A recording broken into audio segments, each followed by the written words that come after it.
here is what I spent this year in terms of my budget, and here's what I earned. And how do those two differ? And I call it mind the gap. You want to look at, what is your after inflation earnings, your performance return on your portfolio versus your spend rate. And if they're pretty close, then you can be retired indefinitely. But if it's wide, then you start eating into principal over time.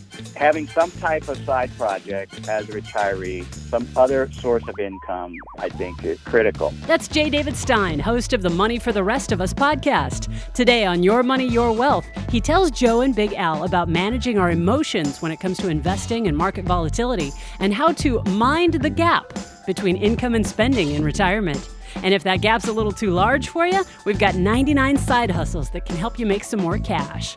Also, 6 tax planning tips to consider for 2017, withdrawing from a Roth to fund college, and the cost basis of stock held in trust for beneficiaries. Now, here are Joe Anderson, CFP, and Big Al Clopine, CPA. Alan, how long have you been a CPA? I'm going to say about 33 to 35 years, somewhere in there. 33 to 35 years. Yeah. Tell me how you got into being a CPA. I think our listeners would like to know a little background. Yes. Let me hear your bio. My bio? Yeah. Okay. Well, I went to University of California in San Diego. I was originally an engineering major. Because I was 2 semesters. Because I was yes, 2 semesters. Right. I felt my strength was in math, right, and more so than English. And but I found very quickly that college level advanced engineering type calculus was rather difficult.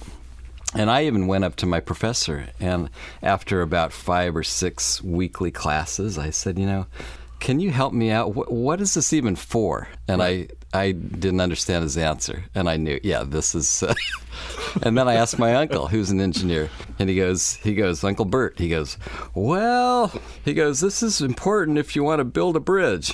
Okay, is there anything else you do with it? Right. Is that it? Yeah. Anyway, I never did get a satisfactory answer, and I realized that wasn't going to be my calling. Now, remember when I went to college, which was in the 70s, it was anti-establishment. It was all this stuff, business. Everything was against business, the fat cats, and that's the last thing you want to do is be a business major. And actually, you Things see... haven't really changed, though. Well, I suppose. Well, that's not necessarily true. There was a whole generation of yuppies that sort of got back into it. Now yuppies are not so now the millennials have come back. They're a little different group. But anyway, and UCSD didn't have a business major anyway, so I switched to sociology because I thought I would be an urban planner. I thought that'd be kind of fun. And then I realized, that doesn't seem very interesting because what I really like is being the out of doors. So then I want to be a park ranger. This is all a true story. Wow. So I spent... This is a great one, too. You asked. So I spent 2 summers being a park ranger in the mountains in Idlewild. Loved it, but also realized, this is not a good career. And I basically backed into accounting, honestly. This is the honest truth, is my dad was an accountant, and I thought, well, I'm like my dad, and I don't know what else to try. Sure. So that's not a very great story, but that's and I think a lot of people, they kind of back into things. Maybe you were probably clearer on, but a lot of people that I know my age, we just had no idea. And now with kids, I have two boys. They've both kind of backed into what they're. When you first go to college, a lot of people, I'd say the majority, really don't know what they should be doing. Sure. Yeah. No, I love math. But I was very terrible at math if I didn't understand the logic behind it, in a sense. But if it came to like real life application, right? So me too. Right, then it's like, okay, I understand where I need to go. Yeah. But then with the x, y minus p equals z, then I'm like, okay, well, I got to put some real life application into these letters. Yeah, for it to make sense. Yeah, right? for it to make sense to me. And then as soon as I figured out how to do that, then you could make sense of it. And so I got all my accounting courses after my bachelor's degree, and I found, interestingly enough, that with my accounting / sociology background, it was actually quite helpful because compared to most of my contemporaries, accountants that have not learned how to communicate, organize their thoughts, communicate, write, right? And these are things that I learned with because sociology, I mean, it's all about writing term papers and communicating, and that's so. No, I think that actually served me well. But I would say sociology as a standalone is pretty rough to go very far with that. If you go that route, you need something else too. Sure. I mean, you take a look at college today, right? And so there's this huge push to put everyone through college, right? And there's I read something of all these majors, right? In what the average income is, right? Where a pipe fitter, you can make $100,000 a year, right? So you go to school for 4 years, you blow through a couple $100,000. Yeah, you're a sociology major. Yeah, right, a philosophy major. Can't find a job. Yeah. And they tell you got to get a PhD, at least a master's, if not a PhD. Now you got to go back to get your master's. Okay, another couple $100,000 in debt. Yeah. It's craziness. Mm-hmm. It is craziness. And then you look at your choices. What can you do? Well, I guess you could be a teacher. You could be a professor. Right. Yeah, you could do Try that. to get your tenure along with everyone else. Well, yeah. So there's a lack of skilled labor too. True. We have a lot of contractors and builders and architects and things like that are clients. Yeah. And it's like, it's a challenge. I could take on more projects, but I don't have the people. I don't have the people to do. There's no one out there that knows how to wire a plug or whatever. Right. Electrician and where these trades, 30, 40 years ago. That was the way. I like with my family. My parents totally discouraged me from going to college. Yeah. I was the opposite. I mean, I'm telling you, I would come home from high school, and my bedroom would be flooded with pamphlets of Army, Navy, Air Force, Marines. Got it. In my pillow. My mom would do this. You'd wake up with it, right? Yes, and I'd be covered with it. I'd go to the bathroom. It would be instead of toilet paper, you got an Army brochure. I go to my closet, grab a shirt. No, it's my whole drawer. Drawers right? full, yeah, full my underwear drawer, boxers. Boom. Wow. No, I don't have boxers anymore. It's just pamphlets of the Army, Navy, Air Force, Marines. Wow, they really wanted you to do that. Yeah, they were like, "You're not going to college. Yeah, it's too expensive. It's a waste of time. Yeah, you are not ready. Go to the military, right?" And so that will shape you up. Well, you probably were kind of wild younger, I would imagine. Yes, huge, crazy wild. But no, that motivated me even more to go to school, right? Right. I mean, I think I went to, and I paid for my own schooling, and it was out of spite. Right. You know what I mean? Right. How terrible is that? Yeah. I got my degree out of spite. Right. Instead of... whatever works. Yeah, I guess whatever motivates you. One way or another. Like when you started college, did you know what you wanted to do? Yeah, because my dad was a cabinet maker. And you figured I'll be like my dad? No, I can't hammer a nail. Okay. And he was so disappointed in me. It was like I was the biggest disappointment of his life. Is your brother more handy with tools? Yeah, he's a lot more handy. Yeah. If the furnace goes out, he probably knows what to do. Me, forget about it. Hey, I was so disinterested in that. No. Yeah. So it was. I knew I wanted, because my mom was a stay-at-home mom and a secretary. So she didn't make a lot of money, and my dad didn't make a ton of money. My mom said, we were so poor, it was po. Right, we couldn't even. You can't even afford the R. Yeah, we can't even afford the O and the R. Po. We po. So so that motivated me to say, all right, well, here, I want to do something to make a little bit more money. I want to get educated. I want to make sure that I can kind of change the family. Change direction. that dynamic. And I was the first guy out of all my cousins. To go to school and get a degree. Yeah, and then you're probably the first radio star and TV star. Oh, yes. Infomercial the list king. Goes on and on. You've sold more ShamWows. Oh, my God. I've sold more knives. They are so proud. All right, so Big Al may not be an engineer and Joe may not be able to hammer a nail, but they know personal finance and retirement planning like the backs of their hands. Visit Your Money, Your Wealth to access their white papers, articles, webinars, and over 400 video clips on tax planning, investing, retirement planning, Social Security, estate planning, small business strategies, and a lot more. I would guess that just about any money question you have can be answered at yourmoneyyourwealth.com.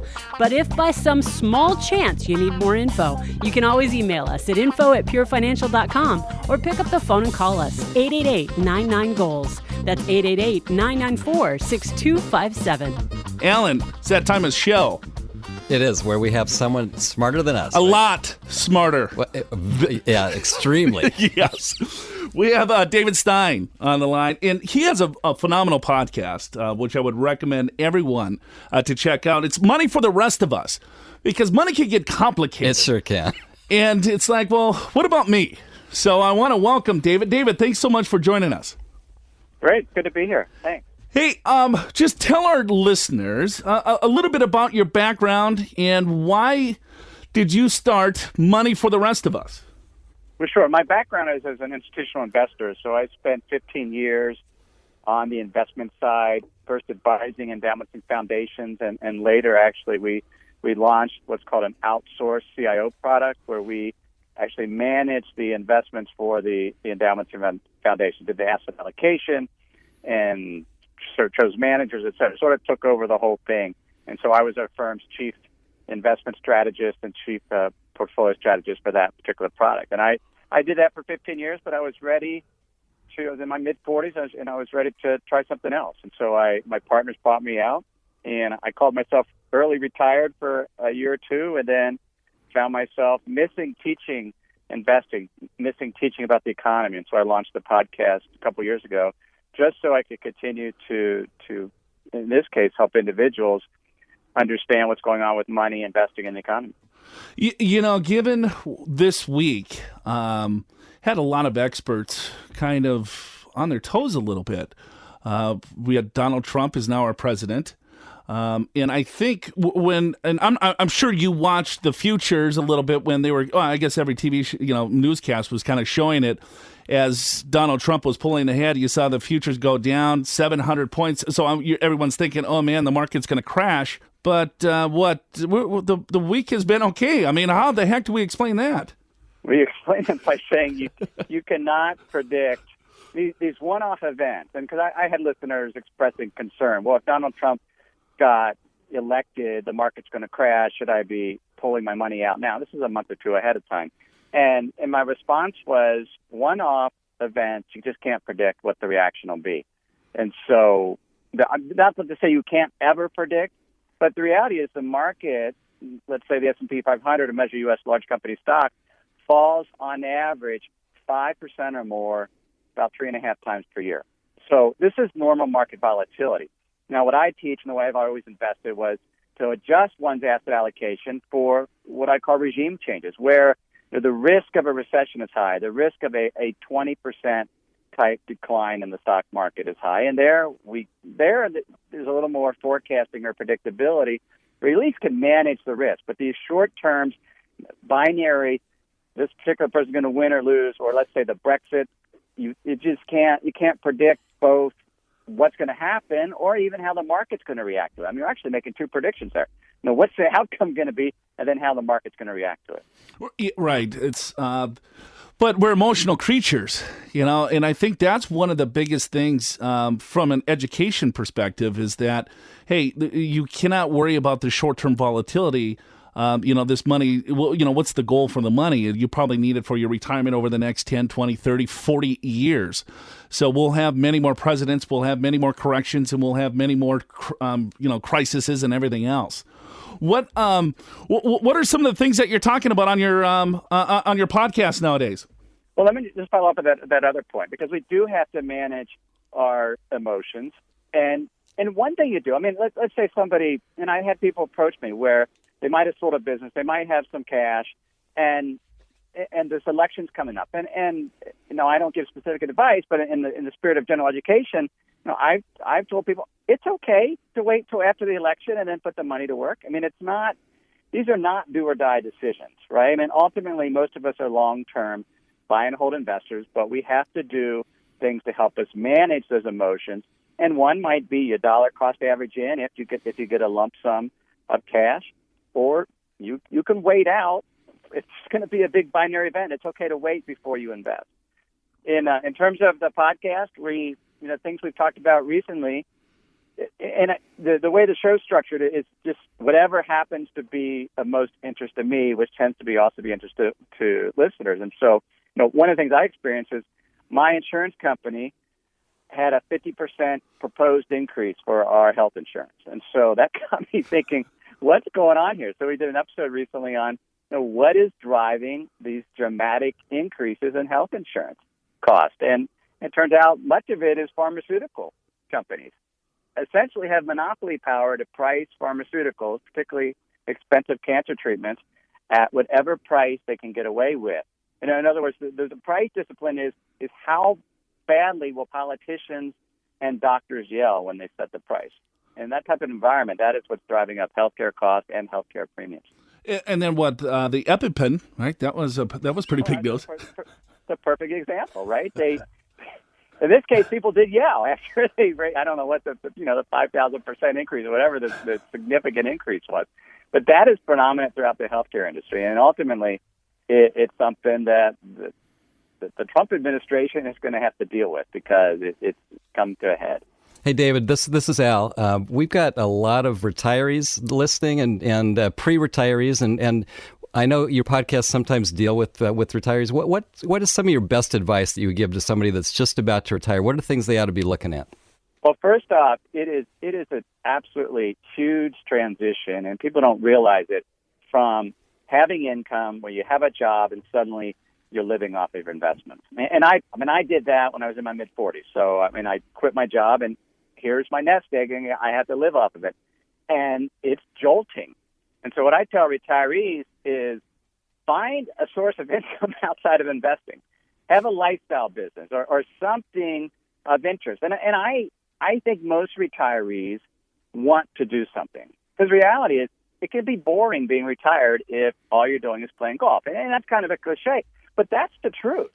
And so having some type of side project or side business or something we can generate, just even if it's $20,000 to $30,000 a year, takes a lot of pressure off, both emotionally and on your investment portfolio. I would imagine that would have been that was probably pretty hard for you if you can retire in your 40s.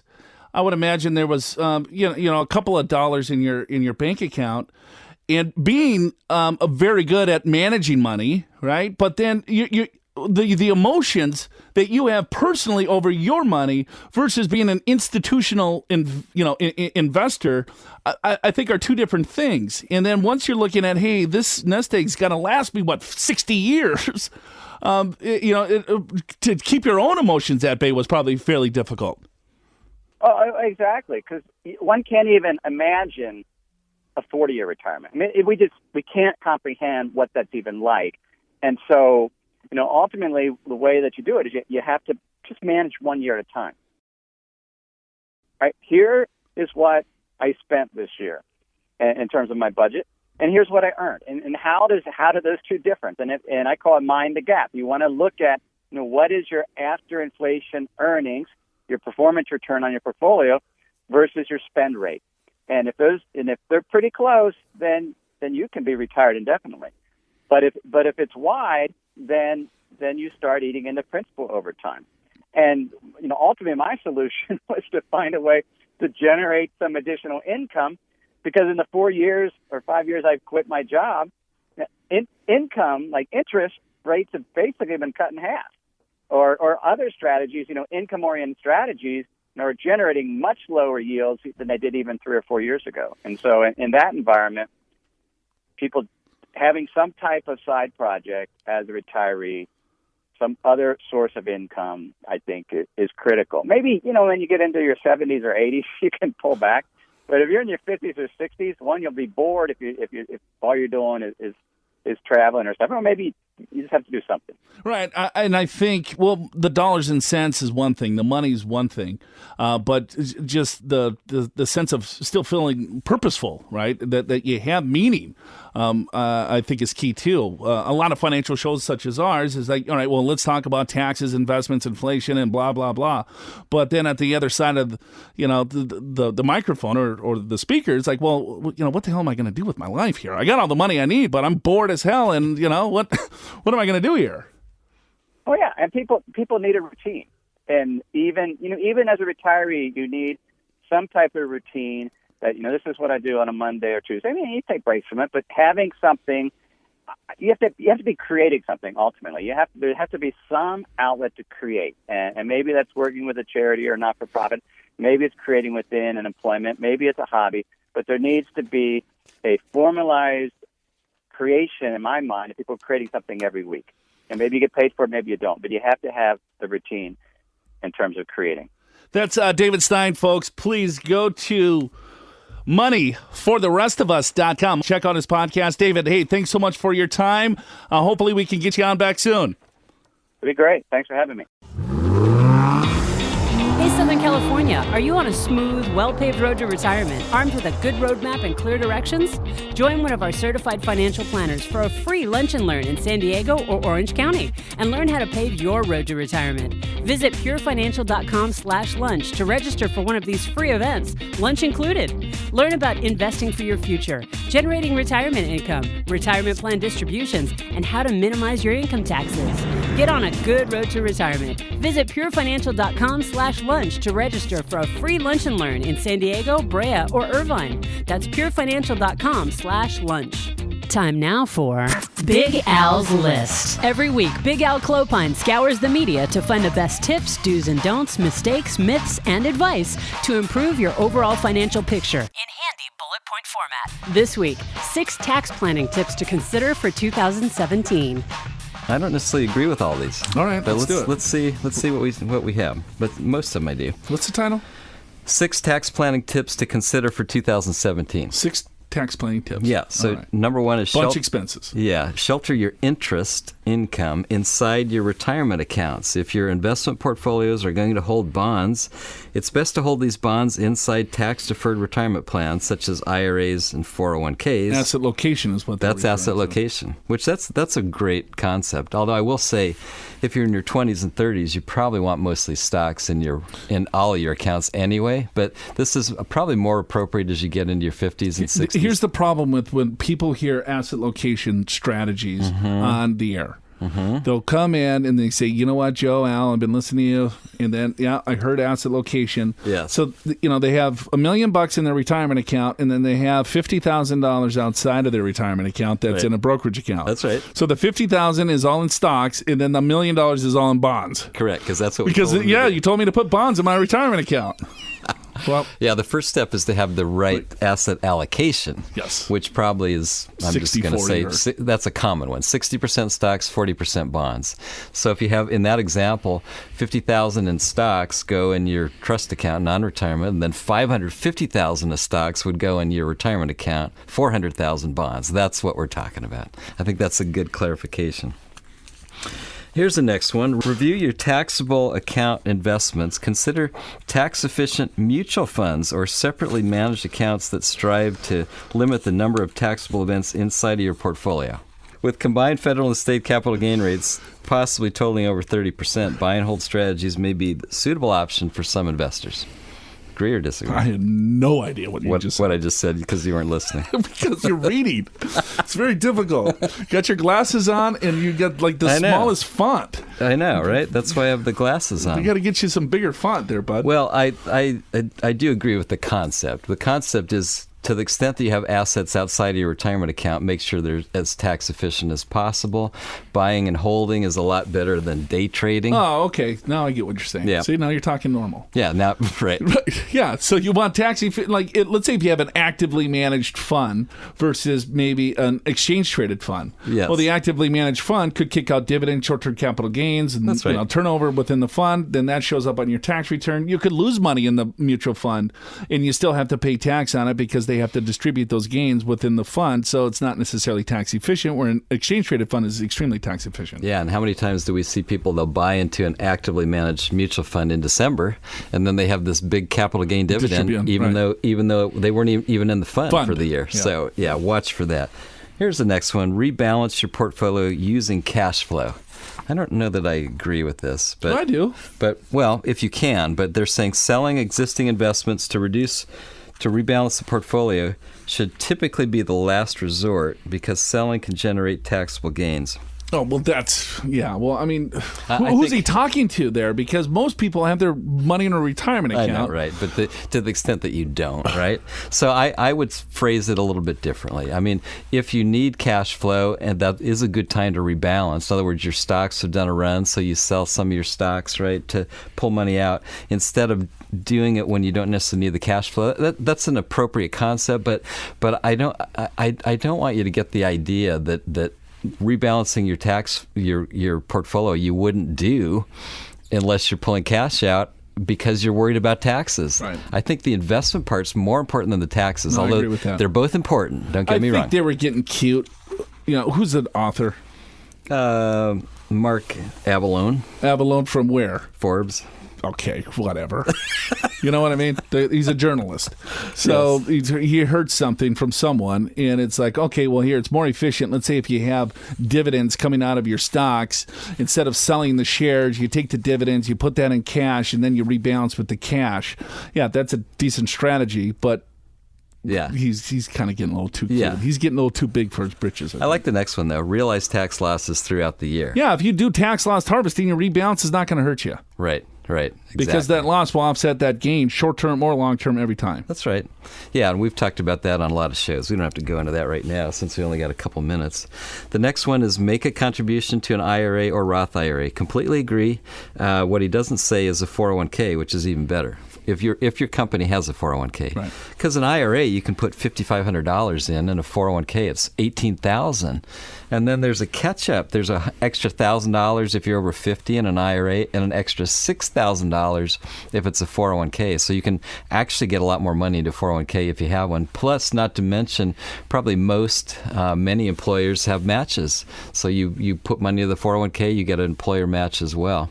So you put in 10% of your income, and maybe your employer puts another 3 or 4% of your income in. So it's like you're putting in 13, 14% of your income, even though it only costs you 10.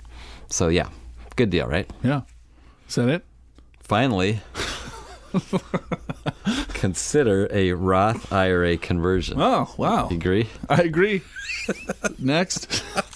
We've talked about that ad nauseum. But it bears repeating. I think we talked about that even our last week. But just in case you didn't hear our show last week, you want to consider taking money out of your IRA and moving it over to a Roth IRA. That's called a Roth conversion. Yes, you have to pay taxes on what you convert, but all future growth in income and even principal is tax-free forever for you, your spouse, your kids, whatever. Whoever. 100% tax-free. There's no better rate than zero. So you have to look at your tax bracket to see what tax bracket that you're in, and then you look at the retirement account and say, you know what, maybe you want to convert 10, 15, 25, whatever the number is, to max out your bracket, and then now that money, you pay taxes today, but there is no way around the tax, Al. That money's going to grow tax deferred, and then at some point you will pay the tax. And if you save a lot of money, don't be fooled that you think you're going to be in a lower tax bracket. We find that people that save a lot of money want to maintain their lifestyle. And so what that means is that if the money's coming from the retirement account, you're replacing your paycheck with those dollars, you're going to be potentially in the same tax bracket. And then once required distributions, we see people pop up into a bracket. So I would convert as much as you can that makes sense, but you need a little bit more analysis.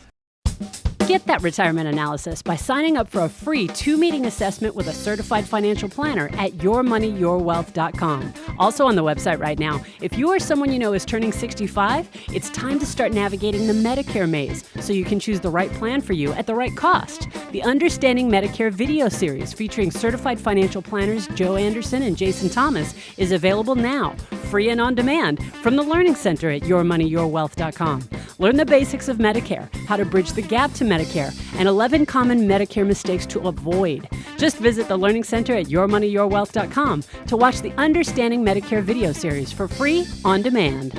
Couple of things, bud, when it comes to preparing yourself for retirement. Yeah. Let me just talk about a couple of different things that could potentially derail your retirement. What do you think is like the biggest one, right? You've been doing this a while. People approach retirement, and then we already talked about the softer side where they don't necessarily know what they want to do on a day-by-day basis. Yeah. To say, all right, well, how do I continue to get this purpose? And, can I do something different? Let me get out of the grind, but let me still be productive in society and so on. Right. But when you're looking at dollars and cents as a CPA, what do you think? What's like the biggest mistake? Yeah, or just the things that potentially could derail you. Yeah. Okay. Well, I think I would say. So I am looking at retirement next year, and you be careful of this. I got it. Well, to me, the very first thing that's basic, I guess, is to just run the numbers, the dollar and cents. You do a little analysis and figure out what you're spending, what you want to spend in retirement. You look at what your fixed income sources are. You figure out, all right, what's the shortfall? I want to spend $50,000. My fixed income is $20,000, so I need $30,000 for my investments, right? So I divide my $30,000 divided by 4%, just as a quick rule of thumb, and I get something like $750,000. That's what I should have as a nest egg. Right. I mean, that's not a perfect method, but at least it gives you a starting point for thinking about it. How many people do you think do that? None. Zero. Yeah. Right? I mean, 1 out of 100. Exactly. I mean, I think most people just assume they're going to be okay, and then they hope they'll be okay. Right. And if you're driving from San Diego to New York, right, you're going to get a map.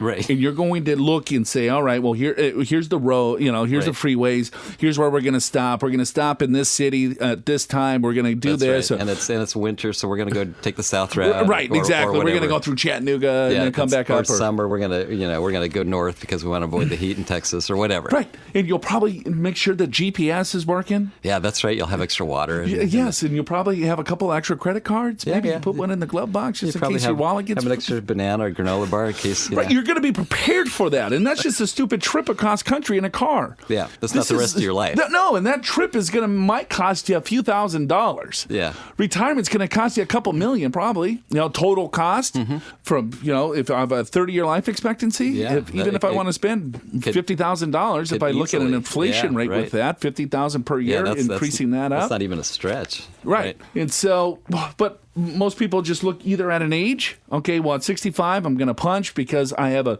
kind of inkling that this is what my Social Security is going to be. And I've saved a couple $100,000. Right, and I'm probably okay. And I'm going to be fine. I'm not a millionaire, but I'm doing pretty good. But I'm doing all right. I got a few $100,000. Listen to our show, and Joe and Al said the average 401k balance is $97,000. Yeah. I'm double that. I'm twice as good as the average. Yeah, you got to realize that. All right, well, there's some other things that you need to take a look at. But then they look at then we can peel the onion a little bit more. Yeah. So let's say if they do that, right? They listen to the show and they're saying, okay, well, here I'm spending $50,000 and I know that my wife and I or my husband and I will have about $30,000 of Social Security or fixed income, right?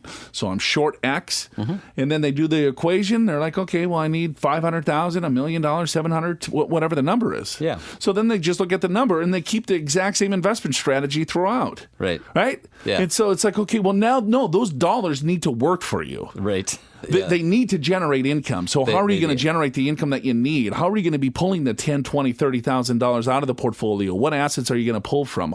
You can't buy a bond to generate that, right? And you can't look at dividend-paying stocks to do that. So you have to have a totally unique, different strategy based on your specific goals and needs. Yeah, we know that the simple statistics are for a couple age 65, at least one of them is going to make it to age 90. I mean, there's more than a 50% chance of that. There's actually a 50% chance that at least one of you is going to make it to 92 is the current number. Sure. And that's going up each year as medical advances and we're taking better care of ourselves and things like that. And then you look at, all right, well, they're either taking on way too much risk or not enough risk. Yeah, we've seen kind of usually both what we see, right? all the time, right? I'll look at a portfolio and I'll say, yeah, this is a great portfolio for a 25-year-old. Right. You're 65. Yeah, you might want to tone it down a little bit. A little bit. Or the other extreme. Right. Joe, Al, I can't lose any principal. Exactly. I'm not losing a dime. So you're going to invest in CDs. So that's a guaranteed loss because we know you're not going to keep up with inflation. That one I know is a losing strategy. Yeah, but you're going broke slowly. You're going broke slowly. You're not necessarily and actually, going... let me rephrase that. If you've got enough liquid capital... if you've got several million. and you're fine with a 0.5% or 1% rate of return, if those numbers work out for you, and you don't want any risk, go for it. There's nothing wrong with that. Yep. No, I agree with you 100%. So I don't know. It's just simple planning tools that are out there. They're so available. And you look at the statistics is that, all right, well, the number one fear of most people is having enough money in retirement, certain ages, right? If you look at the baby boomers or people that are approaching retirement, it's like, man, I don't want to run out of money. I don't know if I have enough money. I'm worried about healthcare costs. I'm worried about X, Y, and Z. Yeah. But how many of those actually have kind of taken a step back to put together just a simple plan? Just write it down on one sheet of paper. It doesn't have to be an elaborate 500-page document. Now, let me ask you a question. So there are retirement calculators out there. Sure. That you can get online. You can plug in a few numbers and get some kind of answer. You think, is that a good idea? Oh, I think it's a starting point, It's a start. It's got limitations. I would not base my overall strategy on those. No, I wouldn't either. But it at least gets you. Because here's what people do with those things, Al, is that they'll put in their numbers, right? So here's when I want to retire. Here's my Social Security. Here's what I'm spending. And they'll give inflation rates. And then, what do you think an expected rate of return is on your investments? And then it will show this number. And they're like, I don't like that number. So let me play with the assumptions. Yeah. Well, let's go to inflation at 0.5 and my rate of return on my investments 12. Yeah. And I'm only going to live until 70. Yeah. And I'm gonna look, it works. Spend 50% of my normal spending. Yeah. And I'm not going to there's no way I'm going to spend that much. I'm really going to rein it in because I hate my job. I want to get the hell out of here. Yeah. You can convince yourself in anything. That's why I think having a third party is key to keep you at bay, at least to be honest with you and say, what, your assumptions are way out of whack. I think so. I actually just did a retirement calculator earlier this week, and it started out with, does your company have a 401k? I typed in yes. Are you saving to the match? Yes. Are you saving the max? Yes. Do you know there's a catch-up? Yes. And then it's like, are you saving to the full amount? Yes. Are you sure you're saving to the full? Yes. And then it goes, you're good. You're good? It was a little too simplistic. Solid. Yeah, we get spreadsheet after spreadsheet from individuals that do their own, financial plan, quote unquote. And then I remember this guy like it was yesterday. And, he said he retired early. It was funny because, like I asked, he went to one of my retirement planning classes. So then I asked, how many of you are currently retired? And he raises his hand. Right. And he looked fairly young. And so we go through it. And then at the break of the class, his wife comes up to me and she's like, I'm freaking out. He got laid off. He's not retired. You got the rest of the story. Right. So he comes in with this elaborate spreadsheet, right? And he's like, well, no, I really focused on all this. He's got 2 kids that he wants to pay for schooling. Oh, boy. That hasn't even happened yet. Exactly. Wow. And then I'm like, no, your numbers are way off. And then, of course, he got super defensive with me. I'm like, I'm not here to kiss your, I'm here to tell you the truth of what I've seen in my 20 years of experience. If you don't want it, you leave. Yeah. Oh, no, you don't know. And then he rationalizing everything. Well, no, you don't. My kids, they're geniuses. They're going to get full rides. All scholarships, yeah. Right? It's like, oh, my God. And the one is an Olympic athlete, so he'll get a free ride. Yeah, and then, my other son, you should see him play ball. He's going to be a pro, and he's going to take care of me. Whatever, But we can rationalize all this stuff because we don't want to face the truth. We don't want to say, you know what, I'm a little bit behind. I got to be uncomfortable for a little bit because I got to save a little bit more money. It doesn't necessarily, if you get 6% versus 5%, just save more damn money, right? Is the bottom line. I wanted to get this guy on our show. Who's that? This side hustle guy. Okay. Nick Loper, I believe his name is. And so he came up with a list of 99 side hustles that you can, do. So we're talking about retirement. Maybe you're not prepared, or just other things to keep you busy in retirement. Yeah, whether it's making money or just something to give you some purpose. Right, or not. Right. You gonna read them all? What's that? No. I'm just gonna go through. How about being a Task Rabbit? Have you ever heard of that? No. Task Rabbit is an on-demand errand running service that enlists regular people to help out. You can earn money in your spare time completing real-world tasks on the unique platform. Yeah, so one user in Atlanta makes a full-time living assembling IKEA furniture. Oh, I could use that person. Yeah, right? Oh, my God. You get the box, and I'm like, what is this? My son, Ryan, he bought a desk in Colorado. He had to assemble. I think he's never tried to do that. He got halfway through. He wrenched his back, and then he just gave it away. It never got built. Right. At least by him. Yes. I'm trying to get my mom into this, some blogging. So blogging is, you can write. How do you make money on blogging? to advertisers, maybe? Yeah. I mean, some people are making a lot of money blogging. Right. You know? And yeah, you get advertisers, you get, I don't know, I don't make any money blogging, so I'm probably not the right person. These are just thoughts. We don't. But John Dykstra is the master of quickly building and monetizing blog sites from 0 to 6 figures. Oh, okay. There's also Lindsay and Bjork from pinchofyum.com on how they built it up from $17,000 a month part-time. And you got Pat Flynn on building a 6-figure fitness blog. Really? Okay. Is there some opportunity? There could be some opportunity. Yeah. I guess if you like to write, if you like to get out there. You know what I was reading yesterday, Joe, is Walmart is thinking about test marketing a concept of home delivery so that a person where their office is and where they live, if they have people around where they live, delivering goods on the way home and making some side income. Sure. Yeah. So they're trying to compete now with Amazon. With Amazon, right? Right. Well, that makes sense. They got to do something. Yeah. Car flipping. So if you like cars and you're good around cars, and you could buy and sell it on a profit potentially. Right. Some people love that stuff. That would not be my deal. No. Then you got cleaning services, maybe computer tutoring. Some people need some tutoring. That's an important one. Let's see. Dog walking, of course. Yes. Dog walking is, let's see. My son has done that. Yeah? Yep. It doesn't provide a full-time income, but it's a little side hustle. How about gig walking? Have you ever heard of that? No. Me neither. What is this? Gig Walk, a free smartphone app that pays you to complete small tasks in your neighborhood, like photographing the inside of a store. Is that for Google Maps or something? Maybe. Human billboard? Big Al, you could do that. Really? Yeah. If you're not afraid of embarrassing yourself on a street corner, there's always businesses looking to hire, sign spinners or people. The best people for that are about 18 years old, 20 years old. They have lots of energy. Danny Martin, our compliance officer, we had some friends that had a restaurant. It was hot dogs and pizza. Yeah, right. Yep. So she put on a hot dog suit. Oh, she did? Yeah, for Saturday and get some pictures. Had some signs and hey, you have a hot dog. So there you go. I don't know what she made. She probably made $6. So have you planned for retirement as well as you planned for your most recent road trip? Or do you need to line up a little side hustle of your own? Make sure your assumptions and your retirement strategy aren't out of whack. Visit yourmoneyyourwealth.com and sign up for a free, honest, 2-meeting financial assessment with a certified financial planner. Find out how much money you'll need in retirement, what Social Security strategies are available to you, and how much income you can get from your portfolio. Make sure your retirement strategy is aligned with your retirement goals. Sign up for a free 2-meeting assessment with a certified financial planner at yourmoneyyourwealth.com. Now it's time to dip into the email bag with financial questions courtesy of Advisor Insights from Investopedia and you, the Your Money, Your Wealth listeners. Joe and Big Al always want to answer your money questions, so email them to info@purefinancial.com or send them directly to joe.anderson@purefinancial.com or ellen.clopine@purefinancial.com.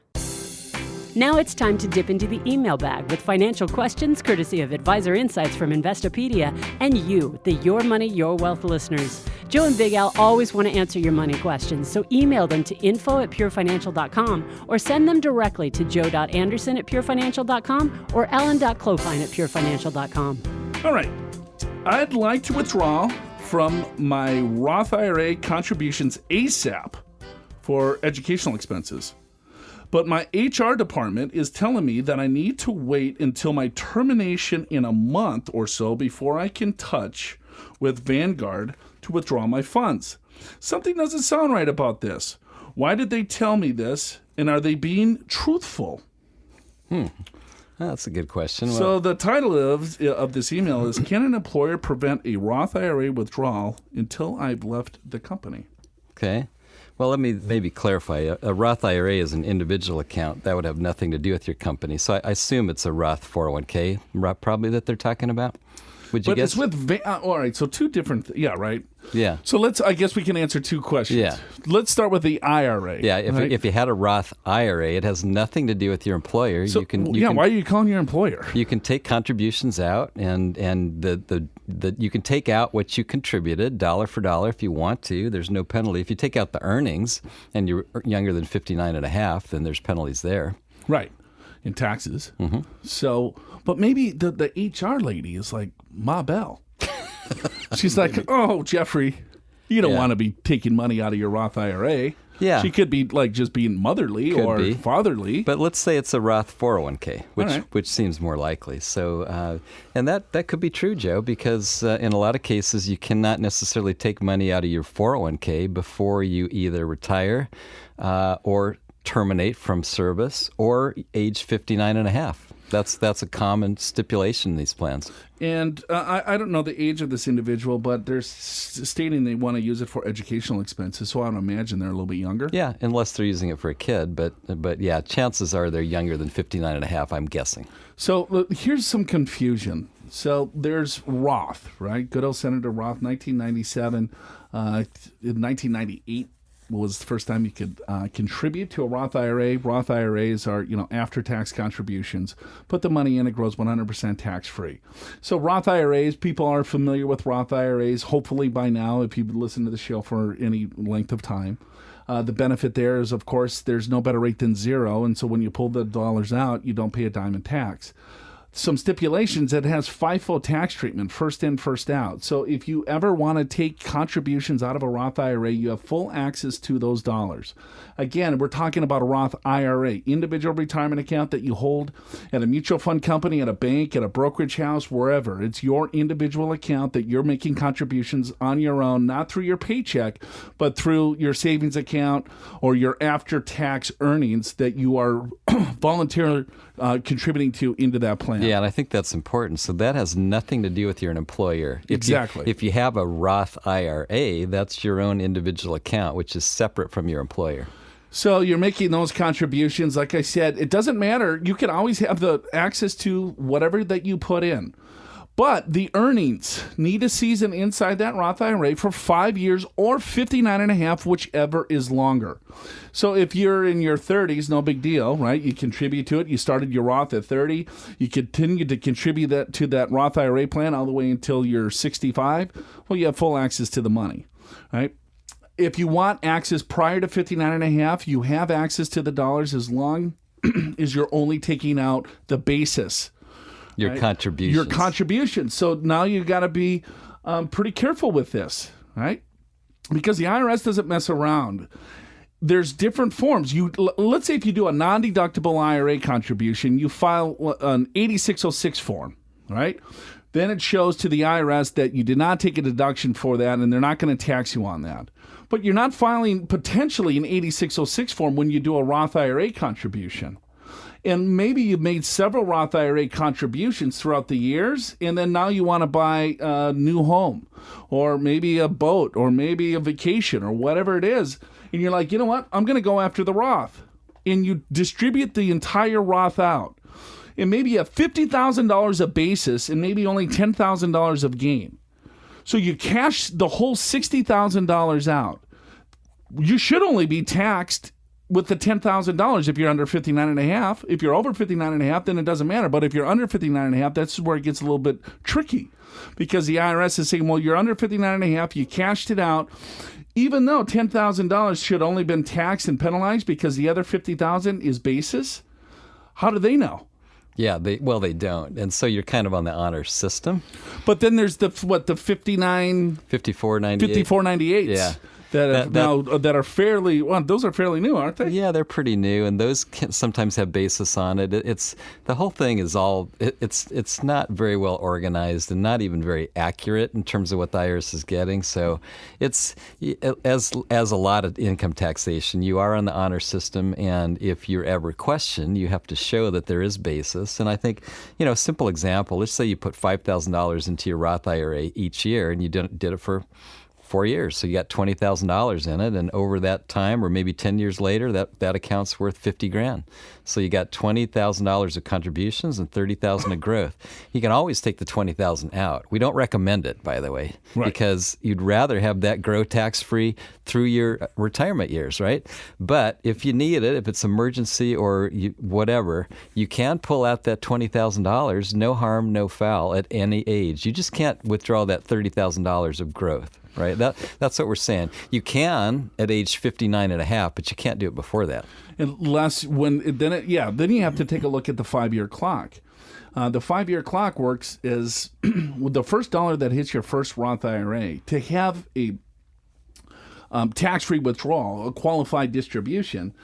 So there's a couple of tests. You need to have the Roth established for 5 years, or you have to be 59 and a half to get the tax-free earnings out. So let's say you're 62 years old. You start your Roth IRA today. Your first one. You've never established a Roth IRA. You're thinking, hey, you know what? I want to get a Roth IRA going. You establish the Roth today.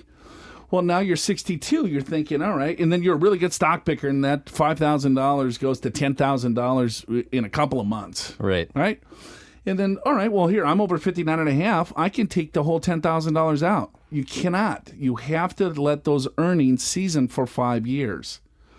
So the point of the story is that you have to first know the 5-year clock rules. Right. But I think to avoid all this, start a Roth. Yeah, right? so there's one 5-year clock, not every year, right? So unless it's a conversion, if you're under 59 and a half, then you have a 5-year clock for each conversion that you make. Going to go there. That gets more complicated. But when it's a contribution, you do a Roth contribution at age 30, and you never do another one, and you start doing them again in your 60s. Well, you've already met the 5-year clock on all future Roth contributions, right? So there's no additional 5-year clock in that example. And you're right, Roth conversions are completely different. And this is where it gets really confusing. And we've had people come up to us and said, you guys are wrong. I read it here, and we're saying, no, that's the conversion. Those rules are different when you're under 59 and a half, but it's as most tax law, it's very hard to explain. The 5-year clock for conversions was put in place because people were abusing the law in a sense of they were under 59 and a half, they were doing a Roth IRA conversion, and then let's say a couple days later, they're taking those dollars out. They paid the tax on the conversion. Yeah. But they're under 59 and a half, so they pulled the money out and they avoided the 10% penalty. Right. So the IRS said, no, you know what? When you do a conversion and you're under 59 and a half, you got to wait 5 years for each conversion before you take that money out. Correct. And so I don't even know why that rule exists. Well, it's stupid. I mean, let's say if I'm 40 years old, I do a Roth IRA conversion of $20,000, right? So now the Roth is in my, or now the $20,000 is in my Roth. I wait till I'm 45. Now I can take the conversion out without the 10% penalty. Yeah, I don't know. Why don't they would just wait till 59 and a half? Because that's the intent. That's the intent, right? If I convert at 58, right? All I got to do is wait till I'm 59 and a half, not the 5 years. So right. I don't know. I think they're just trying to sway people from not. I guess if you wait 5 years, you hold on for 5 years, then hopefully you're like, you know what? I don't want to take the money out. Yeah, you changed your financial situation. Yeah, it's just that's what they judged was the time it took to turn things right. around. I mean, next time I want to make an Amazon purchase, I'm going to wait 5 years. I'm going to wait 5 years. I'm going to put it in my cart, and 5 years later, yes, I'm going to buy it. Exactly. You know, the next impulse buy that you have, you just wait 5 years, and we'll see if you still want it. Actually, a very wise financial planner that I talked to in my youth, his rule, and I thought it was a good one, on impulse buying, he said, when you really need to buy something, then just say, okay, wait 30 days. I got to have this. Just wait 30 days and see if in 30 days you still got to have it. And the answer is usually no. How about if it's an EpiPen? EpiPen? And you need it? Well, that's not an impulse buy. Oh. That's necessary. But your Chewbacca mask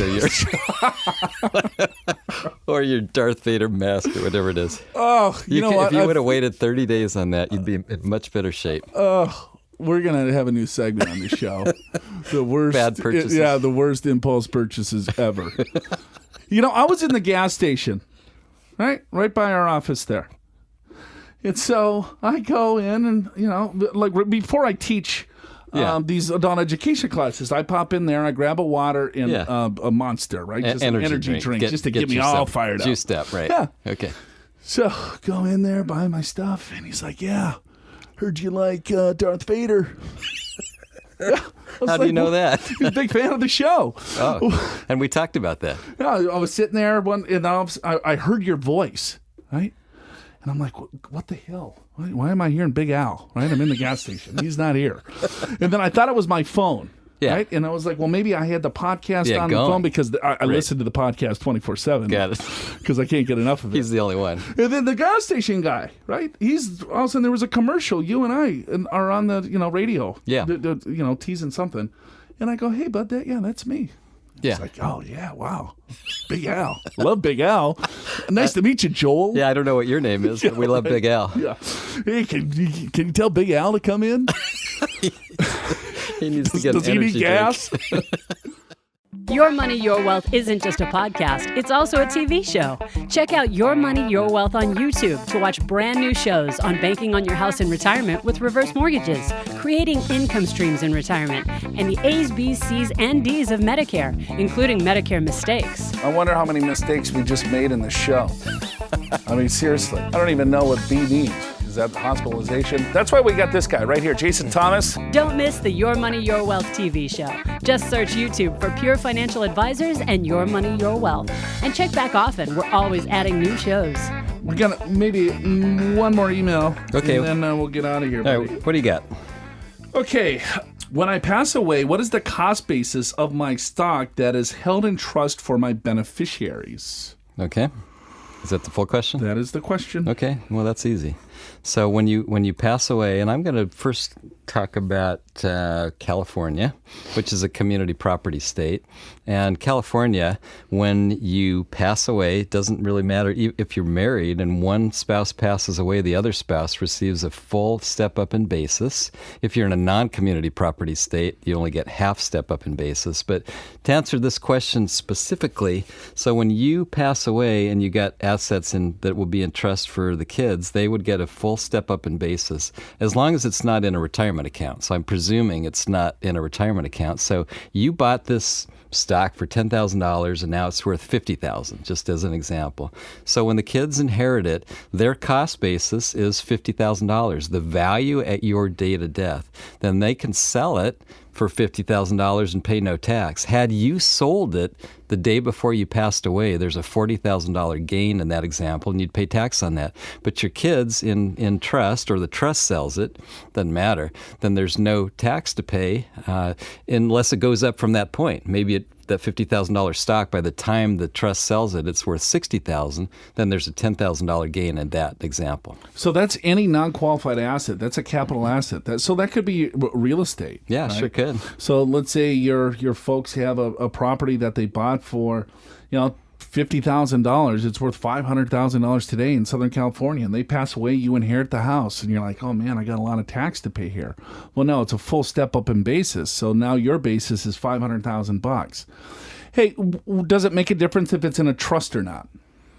If it's in a trust, well, it depends on the type of trust. So in most let's say they don't have a trust. It's not in a trust. Does it matter? Well, if they don't have a trust, they own it personally. They get the full step up in basis. So, I mean, I guess the question is, it doesn't necessarily have to be in a trust to get the step up in basis. Correct. That's a good point. Yeah. If it's in their living trust, full step up in basis. If they don't have a trust, full step up in basis. Right? Unless now it's a joint, right? So there's some titling issues that some people have. Let's say you got a married couple, right? And then at both spouses, that's when people inherit it. You'll get a full step up in basis anyway. But you could get a half step up in some instances. It's a good point, because that happens sometimes. Like a couple will own their house jointly in California, community property state. Had they held it within their trust, or even if they don't have a trust, you're supposed to hold it as community property with rights of survivorship, then you get a full step up in basis, the survivor. If it's held in joint tenancy, which in a lot of cases that's what people do by default, when your spouse passes, then you receive only a half step up in basis, which means if you were to sell the property, then half of it is at that higher amount, but the other half doesn't, and so you could have a higher gain. Now, of course, there's exclusions on selling your residence, and there's all kinds of ways to avoid tax, but that's a really easy one to avoid taxes for your spouse, right? If you pass away, is to hold the property as community property. And if you have a living trust, it's already held as community property. That's the way the attorney is going to write that.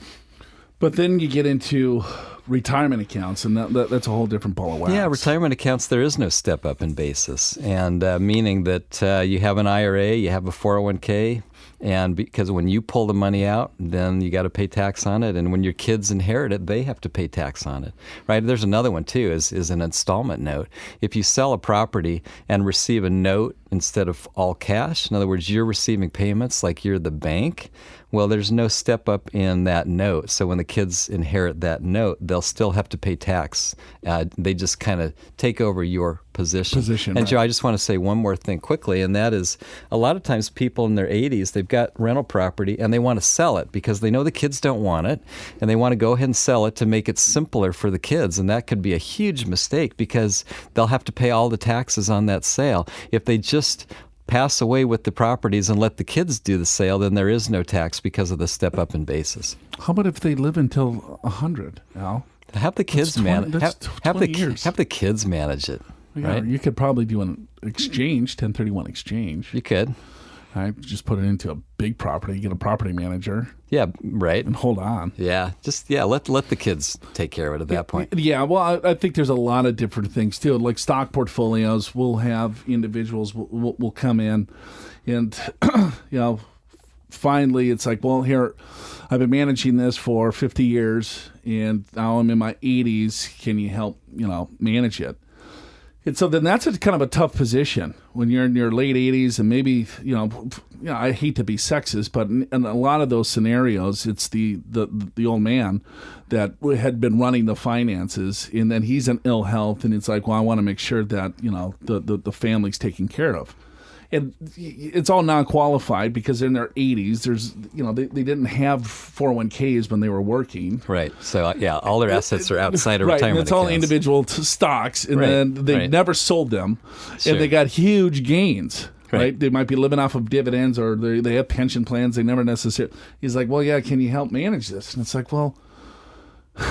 Yeah, and it's so morbid too. Well, if you just hold on, you die, and then it gets a step up in basis. I know you have to have that discussion though, right? Because the taxation on it, it's like, okay, well, if we manage it, well, we're going to have to blow out some of these positions. We're going to have to sell some of it. It's going to cause tax. It's so I'm not going to charge you just to hold your position. I mean, that doesn't make any sense. Right, but we could charge you a couple $100 an hour, come in once a year. But then when you pass away, then there's a lot of work to, so it gets a little fuzzy. But I hate to have the primary strategy is to die. Yeah, I don't like that. I know. But sometimes that's the right one. Well, come back when you're dead. We'll love to help you out there. It's just awful. All right, hey, that's it for us today. We'll see you again next week. Show's called Your Money, Your Wealth. So to recap today's show, a step up in cost basis depends on which state you're in. When you run the retirement numbers, you need impartial professional advice, you need to be honest with yourself, and you may just need to save more damn money. And hey, there's at least 99 side hustles out there that can help you with that. Special thanks to our guest, J. David Stein, host of the Money for the Rest of Us podcast, for telling us how to mind the gap between income and spending in retirement. Visit moneyfortherestofus.com to learn more. Subscribe to the podcast at yourmoneyyourwealth.com through your favorite podcatcher or on iTunes, where you can also check out our ratings and reviews. And remember, if you've got a burning money question for Joe and Big Al to answer on Your Money, Your Wealth, just email info@purefinancial.com. We may even call you and put you on the air. Listen next week for more Your Money, Your Wealth presented by Pure Financial Advisors. For your free financial assessment, visit purefinancial.com. Pure Financial Advisors is a registered investment advisor. This show does not intend to provide personalized investment advice through this broadcast and does not represent that the securities or services discussed are suitable for any investor. Investors are advised not to rely on any information contained in the broadcast in the process of making a full and informed investment decision. Your Money, Your Wealth opening song Motown Gold by Carl James Pestka is licensed under a Creative Commons license.